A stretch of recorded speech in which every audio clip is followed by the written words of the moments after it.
Voilà le dispositif. Donc, on utilise un masque d'hypnose virtuelle comme on en trouve dans le commerce, le casque, et on a un smartphone sur lequel sont téléchargées les applications.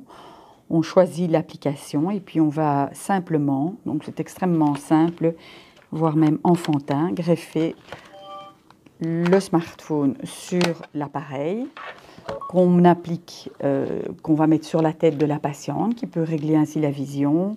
Et donc, on choisit des applications qui durent 15 ou 30 minutes, où on se balade dans la forêt ou dans la mer.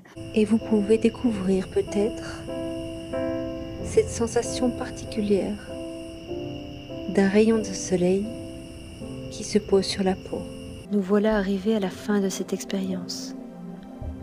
Prenez le temps de sentir le confort de votre corps. Je propose ça systématiquement avant d'effectuer toutes les biopsies mammaires. La patiente est totalement immergée dans un univers qui la désolidarise du geste technique, ce qui va donc l'apaiser pendant la réalisation de la procédure et qui lui permet d'être totalement détendue, ce qui nous permet à nous de travailler dans des conditions beaucoup plus calmes et sereines puisque l'environnement est totalement silencieux et que donc je n'ai pas le regard de la patiente qui se fixe sur mon visage pour guetter la moindre réaction qui va être potentiellement anxiogène. Donc la patiente est détendue pendant la procédure et aussi après la procédure et surtout pendant l'attente des résultats. Alors, quelles sont les autres applications? Alors nous, par exemple, en radiologie, on l'utilise donc en interventionnel, mais les radiologues interventionnels l'utilisent par exemple avant la mise en place des dispositifs sous-cutanés pour chimiothérapie.